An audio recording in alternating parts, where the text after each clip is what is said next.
Hello guys, pag-usapan lang natin ang breaking news. May pasabog nga naman kasi ang bali-balita at exclusive na pinag-uusapan ngayon. Diyos ko, Katniel, if ever magkabalikan sila in the future, sana magbago na talaga si Daniel Padilla. Nagbago naman si Daniel Padilla. Yan lang kasi ang hindi nakikita ng mga mata ng mga ibang netizens. Kasi kung mapapansin ninyo, ang nangyari kina Daniel Padilla at Catherine Bernardo noon. Kung bakit nga naman merong pagbabagong nangyayari na ginagawa si Daniel Padilla. Tulad na lamang ng mga nagpapapicture ng mga fans ni Daniel Padilla. Diba? Kita niyo naman, marami ang nakitang pagbabago kay Daniel Padilla. Lalong-lalo na sa pinakita niyang pag-arte sa incognito na talagang inaasaan ng karamihan na meron pang ibubuga. Kita niyo naman ang mga fans ni Catherine Bernardo nag-aasim na kasi merong nakita ang iba't ibang mga netizens kung bakit nga naman kasi todong-todong binigay ang mga suporta ng mga Dilulo fans ni Daniel Padilla, lalong-lalo na ang mga netizens at mga sawsawerang kapitbahay. Hanggang ngayon kasi pinagpapatuloy pa rin ni Daniel Padilla ang advocacy ng Katniel. Kita nyo naman, di ba? Noon, silang dalawa ni Catherine Bernardo. Kung hindi niya mahal si Catherine Bernardo, bakit niya pa ipagpapatuloy ang advocacy ng Katniel? At bakit magpaparamdam si Catherine Bernardo kay Daniel Padilla kung ayaw naman nila ang isa't isa? Diyan tayo kasi nakakasigurado. Kasi diyan ang nakikita nating batayan kung bakit nga naman kasi patuloy pa rin silang pinag-uusapan. Kahit sinasabi nilang nakamove on na daw sina Daniel Padilla at Catherine Bernardo. Yun lang kasi ang alam lang nila.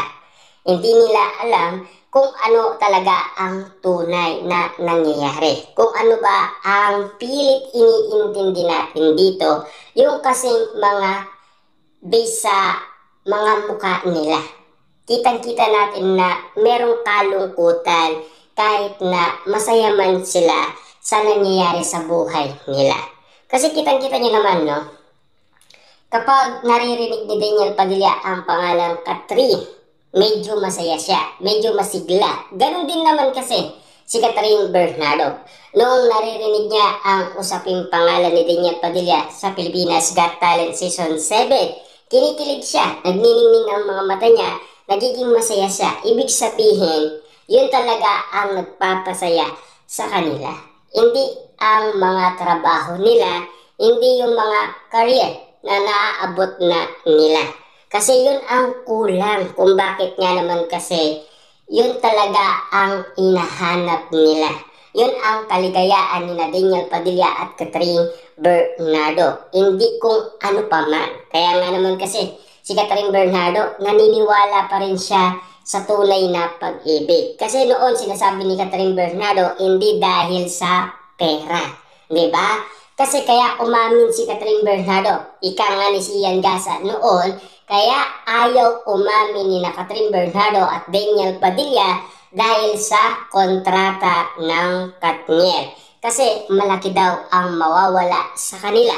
Magkanong alaga? 20 million nga naman kasi ang sinasabing balita noon na mawawala sa Katniel. Kaya nga naman kasi inamin ni Catherine Bernardo ang patungkol doon.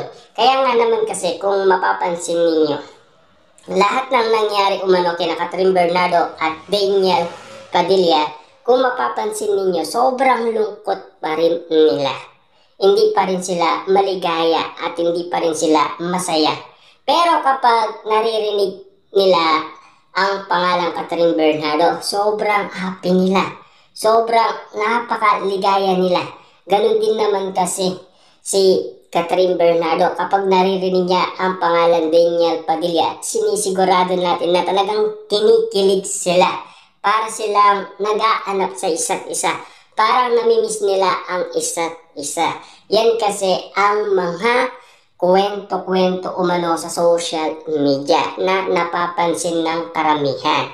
Hindi nyo ba napapansin na kwento-kwento sa social media na kapag tapos na ang mga project ni Catherine Bernardo at Daniel Padilla, may kalungkutan daw? Yun kasi ang ibig sabihin nun sa mga mata ni Daniel Padilla at Catherine Bernardo. Kaya nga naman kasi napapaamin sila.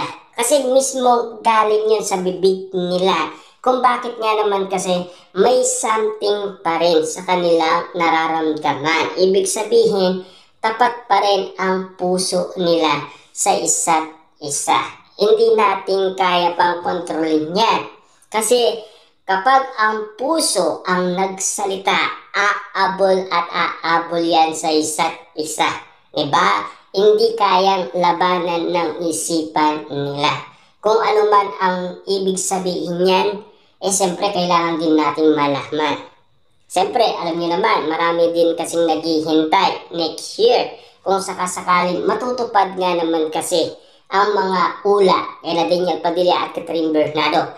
Lalong-lalo na kasi nagkaroon na yan ng bali-balita. Ayon kasi sa mga solid source ng nasabing balita na meron daw pinag-usapan na collaboration project sa Katniel.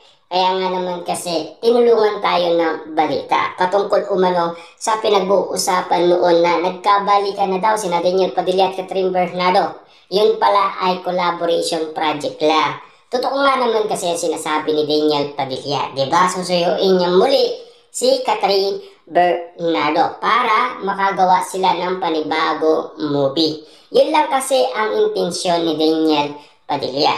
Pero meron pa rin siyang inihiling kay Catherine Bernardo na sana magkabalikan sila, diba? Kaso nga lang kasi parang hindi pa anda si Catherine Bernardo. Pero ngayon, handang-handa na si Catherine Bernardo. Pero si Daniel Padilla tila medyo alanganin.